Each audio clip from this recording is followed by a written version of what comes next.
Barbara reached her locker, panting. She was totally soaked to the skin as it started bucketing down halfway on her walk to school. Nothing seemed to be going right, even with Colin on her side. It had been over a week since then. Mrs. Falconer had suggested that she make an appointment with the school counselor. She had hated the very idea. "I've been through it all before." Looking from the locker over for a homework assignment, she thought she had done that was doing this afternoon. But it was nowhere to be found. She swore under her breath and slumped her head against the locked door. "Barbara!" a voice shouted from down the corridor. "Wait there a minute, I need to talk to you." It was Jeff. She had seen him around after a short absence from school, but neither of them had tried to speak. "Jeff, I'm very busy, would you mind coming back later?" He came up beside her. "We need to talk, it's important. I'm already screwed. I haven't done Mrs. Kane's history assignment, and I have an appointment with the school counselor." Barbara looked at her watch. "Starting 5 minutes ago." She started off down the corridor. "Meet me in the car park after school." Jeff called after her, before he too headed off. "Room 106, 106, she murmured. This was a part of the school Barbara hadn't spent a great deal of time in. Going up a small flight of stairs, she checked all the room numbers in passing.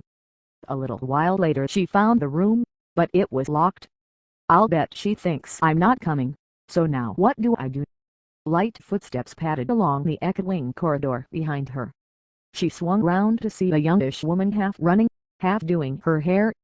"Barbara Hoffman," she said. "I'm really sorry to keep you waiting, but I had some problems getting my daughter to school." "No worries. I only just got here myself. So much for missing the appointment. I'm Kate." She rummaged through her handbag and pulled out some keys, and unlocked the door. "Please go in." The counselor smiled warmly, seeing the anxious look on Barbara's face. "Don't worry, I don't bite." The room was a small, cozy one, with blue carpet, large windows, and a settee. Alongside it was a table with a coffee machine, electric kettle, and a plate of biscuits. "Please sit down. Would you like something to drink?" "We have tea or coffee." "Tea would be fine, 2 sugars please." She sat down on the settee, trying to move bits of wet hair that kept falling in front of her eyes. "So tell me about yourself," Kate asked as she poured the tea. "Here you go, you'll find I make a great cuppa." "Well, there isn't much to tell you." She shrugged. "You haven't got a file on me too, from my last school. I'm afraid pieces of paper aren't much good in this area of the school. Most students that see me have had more happen to them than old school reports. Around here I'm known as the teacher with time. Well, I was San Francisco born and raised. I have one brother, Jay, who's 10. A half-brother, Colin. We have the same mother, but different fathers. His died, so Mum remarried. Now that much I do have on paper." "Barbara, you are free to talk about whatever you want. This is your time. I can't promise you it won't leave these 4 walls. Is there anything bothering you at home or in school? Heaven forbid it." She laughed at the comment. "So are going to help me out. Let's start with the part she will believe. Colin came back from college a couple of weeks ago. He's odd. Well, it's okay, take your time. He doesn't seem to have forgiven Mum for getting remarried. It's upsetting Mum, everyone really. Though he does seem to be getting to know me a little better now." Barbara chose not to mention her fears. She needed time to find out whether she could really trust Kate not to go back to her parents with what she said. "Think that will do for the first day, don't you think?"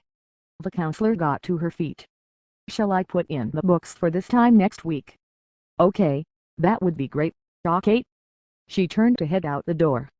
"At least I get to miss 1 lesson of sports a week." At lunchtime Barbara met Sally in the cantina, getting themselves burger and chips. Picking a quiet table in the corner, they hoped to remain out of sight from the groups in the middle. "I got another call last night," Sally whispered. She looked around, making sure no one was watching. "I don't think he knows that I told you, so that's good." "What did the caller say?" "Just said I'm watching you. Don't do anything to endanger your mother. I'll start with her and finish with me." But he had to have been watching the house when he attacked me and slipped that note in my bag. Or whoever it was had just arrived. "Sally, there you are." Miss Falconer called. I've been looking all over for you." She looked up, surprised to hear her name called out. "Yes, Mum. You were meant to help me put the folders in the car, remember?" Sally apologized. "I totally forgot, and as I always meet Barbara for lunch I just assumed. Can I help to Miss?" Barbara interrupted. "If you don't mind us finishing our meals." "Thank you, Barbara." Miss Faulkner smiled. "It's nice to know there are some selfless students on site. Your help would be appreciated, thank you." Her daughter groaned. "We'll meet you outside, miss." After finishing their meals, the two girls headed out into the staff car park. "There she island." Barbara pointed to a form lumbering a large box out of an open fire exit. They turned and made their way across the car park, weaving in and out of parked cars. "Ah, you're just in time, girls. Go into the office. All the boxes are laid out on the table. You can't miss them." Going through into the office, both friends grabbed a box each, and stepped out of the car. Miss Faulkner laid them in the boot. "So Barbara, how did your appointment with Kate go this morning?" "It was okay. She was really nice. I've got another one next week." "That's good. I've seen her work amazing feat with kids of all kinds. Most on the verge of being expelled." "Mum," Sally interrupted. "Sally, I'm talking. Go and get the next box," she snapped. "You know you don't talk when I'm talking. I don't expect Barbara would do that." Sally snorted and walked off. "Sometimes you can't get anywhere with that girl." That was the first time Barbara had ever heard her advisor shout. She clearly wasn't the sort of person you wish to get on the wrong side of. She headed back into the office expecting to see Sally come out with the next box, but no, she had gone. After school, Barbara marched out into the student car park ready to meet Jeff. She had chosen to be fair, and hear what he had to say for himself. "I'm not going to be a pushover. I am immune to his charms. Right? I will get there before him." But he was already there, propped up against his car. She paused, awestruck as she found herself studying him, up and down. "It's what is on the inside that counts." "Hi." Jeff grinned. "Thought I'd impress you by getting here on time for a change.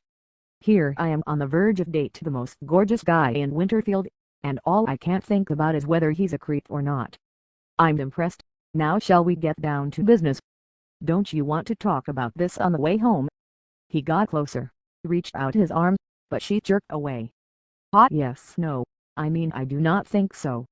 Now what were you doing in the woods after our so-called date?" "It wasn't so-called," Jeff said, sounding hurt. That time meant more. Save the crap, Jeff, and answer the question. Don't blame him if he never wants to speak to you again. This may sound silly, but just after I left you I kind of got worried. So I pulled the car to a stop by the woods and walked back." He sounded a little confused. "I saw you stood around outside the house, then the light came on and I panicked. Then something. She laughed. "Someone came at me so fast, pushing me into a tree." Barbara shivered, remembering that dark finger. "It just stood there, staring at me, those eyes, those awful eyes watching me. Then the next thing I knew I was being carted in by your dad. And that's the truth. Believe him, please believe him. Or I could be getting in a car with a complete maniac." "Okay, let's get going, Jeff."